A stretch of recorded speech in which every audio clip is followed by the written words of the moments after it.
Hi friends, this video shows how to fix all network related issues. Network is not working, slow internet, all these issues.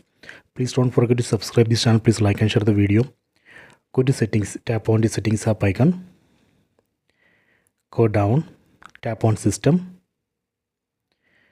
Then tap on reset options. Tap here. Tap on reset Wi-Fi, mobile and Bluetooth. Tap here. Then tap on reset settings button. Then again tap on reset settings. Done. See the message, network settings have been reset.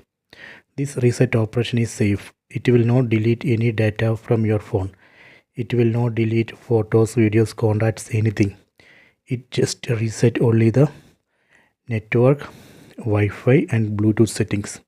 After this reset operation, you can go back, then check your network connection. That should work. Okay, so this way we can fix all network related issues. Please check it.